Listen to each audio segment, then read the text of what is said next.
Olá, meus caros. Nós vamos conversar um pouquinho sobre a escolha da forma de tributação de uma empresa.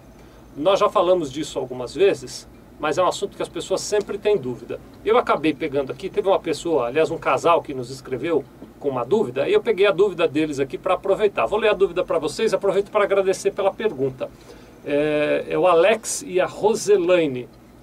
Então eles me escrevem assim, olha, por gentileza, eu e minha sócia estamos começando uma empresa comercial importadora e exportadora a partir da cidade do Rio Grande, no Rio Grande do Sul.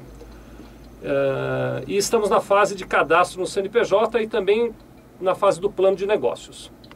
Eles dizem que eles sempre assistem os vídeos lá no YouTube, obrigado pela audiência, aliás, obrigado a todos vocês que têm a paciência de ficar me assistindo falar esse monte de bobagem aqui. Bom, e aí eles dizem o seguinte, que eles estão na dúvida, estou resumindo porque o e-mail vai crescendo, eles estão na dúvida sobre que forma de tributação eles devem escolher para essa empresa que está nascendo, se eles devem optar pelo simples, pelo lucro presumido ou pelo lucro real. Eles até colocam aqui que foram conversar com a contadora deles, aliás, essa é a primeira recomendação, vá falar com o contador, né? E a contadora deles parece que não está muito segura em relação a essa escolha, eles queriam uma outra opinião. Então eles dizem aqui o seguinte, olha só, nossa empresa inicialmente enquadrar-se-á no radar simplificado e não pretendemos contratar funcionários nesse primeiro momento. O objeto social é bastante amplo. E aí ele descreve aqui uma série de produtos que eles vão trabalhar. E gostaria que eu desse aqui uma opinião. Tá bom, Alex, Roselaine, vamos ver se eu consigo dar alguma luz nesse assunto. Primeira coisa que eu quero dizer para vocês é o seguinte, é que escolher uma forma de tributação entre lucro presumido, lucro real e simples é uma tarefa relativamente complexa. E, portanto, por ser uma tarefa relativamente complexa, ela não é uma tarefa que tem uma regra clara que possa se aplicar a todas as empresas. Então, por exemplo, eu não posso dizer, olha, todas as empresas que atuam no mercado internacional como comercial e importadora devem optar por tal regime tributário. E nem posso dizer que todas as lojas devem optar por tal regime tributário e que todos os prestadores de serviços devem optar por tal regime tributário. Não dá. Cada empresa tem a sua realidade peculiar e como é empresa de realidade peculiar, essas empresas têm que analisar individualmente o seu caso. Agora, tem um agravante nessa história que o Alex e a Roselaine nos contam aqui. Porque assim, se eles já estivessem em operação, era fácil fazer a conta. A gente pega as operações da empresa dele, faz a conta do que seria pago de imposto no lucro real, no lucro presumido e no simples, e aí aparece matematicamente qual deles é mais barato.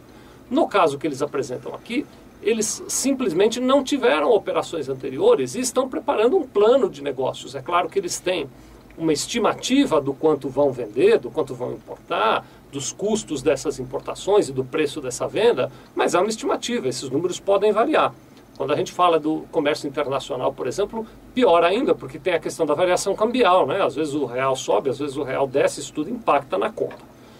Bom, o que eu posso fazer para ajudar vocês que têm dúvidas sobre como escolher sua forma de tributação é um breve resumo das condições de cada uma delas. Então eu vou dizer o seguinte, vamos começar de baixo para cima.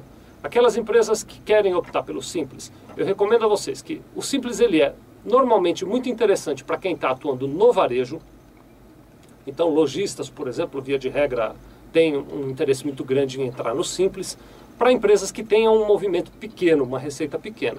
Embora o limite do simples seja até 2.400.000, quanto mais você fatura, maior é o percentual de imposto que você paga. Então, quando o faturamento vai crescendo, vai chegando lá para cima dos 2 milhões de reais, começa a ficar caro também a tributação do simples e passa a valer a pena olhar para outros modelos tributários.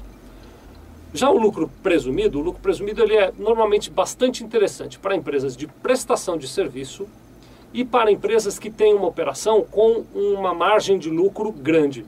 O que é uma margem de lucro grande? Eu vou tentar te dar um número. Se você atua no comércio ou na indústria e a tua margem de lucro final é maior do que 8%, o lucro presumido é um bom negócio para você. Se você atua na prestação de serviços e a sua margem de lucro final é maior do que 32%, o lucro presumido é um bom negócio para você.